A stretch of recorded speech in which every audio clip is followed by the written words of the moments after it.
Hi friends, ఈరోజు మనం under-19 cricket Suryavanshi గురించి మాట్లాడుకుందాము. అయితే మన భారతదేశంలో చాలా వెనుకబడ్డ ప్రాంతము ఏది అంటే బీహార్.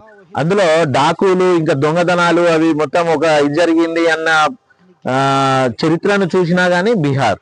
అయితే ఆ బీహార్లోకి వెళ్ళి ఒక ఆణిముత్యము బయటకు వచ్చేసింది. అదే అతనే సూర్యవంశీ. ఆ సూర్యవంశీ 14 సంవత్సరాల 125 రోజులు ఉన్నాయి. 14 సంవత్సరాల అబ్బాయి భారతదేశం కాదు ప్రపంచ దేశాలనే ఒక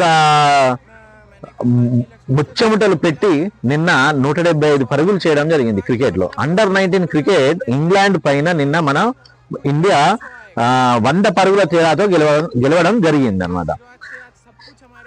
ఈ 100 పరుగులు తేడాతో గెలవడానికి ముఖ్య కారణం సూర్యవంశీ 175 పరుగులు చేయడం వల్లనే ఇంగ్లాండ్ మీద ఇంత భారీ స్కోర్ తోని మనం గెలవడం జరిగింది. అయితే ఇంకోటి చెప్పుకోవచ్చు, అండర్-19 లో ఇప్పటి వరకు 100 సిక్సెస్ అబోవ్ కొట్టిన వాళ్ళు ఎవరైనా ఉన్నారు అంటే మన సూర్యవంశీని. అతని దరిదాపుల్లో ఇప్పుడు నెక్స్ట్ రాబోయే రోజుల్లో కూడా ఎవరు చేరుకోలేరు అనేసి నా అభిప్రాయం మిత్రులారా. ఇంకోటి ఏంటంటే సూర్యవంశీ వాళ్ళ నాన్న సంజయ్ ఏమంటాడు అంటే, నా కొడుకు స్టార్ అనేసి నేను ఇప్పుడు భావించడం లేదు.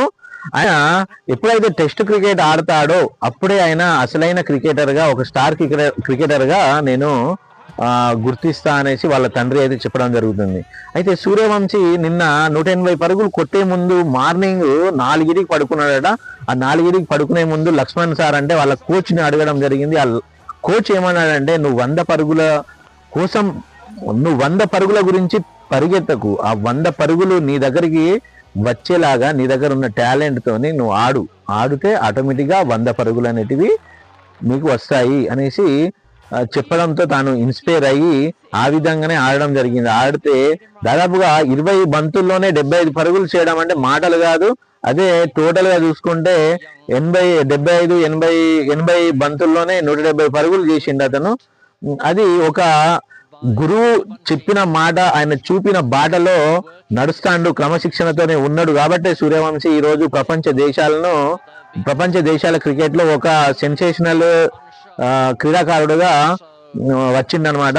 అయితే ఇక్కడ ఇంకోటి చెప్పుకోవాలి, ఇప్పుడు మన వరల్డ్ కప్ గెలిస్తే ఎన్నో కోట్ల డబ్బులు మనకు వస్తాయి అనేసి అనుకుంటాం. కానీ ఐసీసీ ఏం చేస్తుందంటే ఈ యంగ్ ప్లేయర్స్ ని ఎక్కువ మోటివేషన్, వాళ్ళకి ఎంకరేజ్ చేయడం కోసమే ఈ అండర్-19 అనేది క్రికెట్ పెట్టడం జరుగుతుంది అనమాట.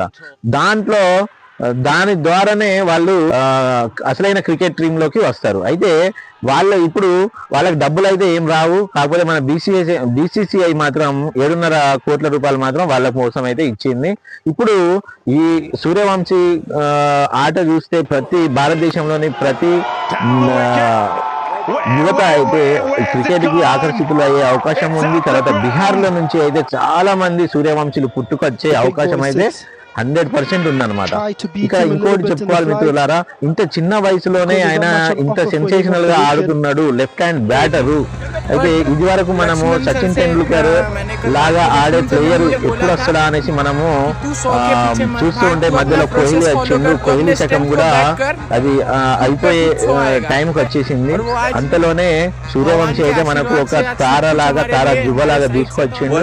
తన భవిష్యత్తు చాలా బాగుండాలనేసి, ఇంకా ప్రపంచ క్రికెట్ లో చిరస్థాయమైన ఒక పేరును లిఖించుకొని ఒక స్థాయిలో ఆయన ఆడాలనేసి కోరుకుంటూ త్వరలోనే మెయిన్ టీమ్ లోకి సూర్యవంశీ ఆడాలని తనకు ఆల్ ద బెస్ట్ చెప్తూ థ్యాంక్ యూ మిత్రులారా.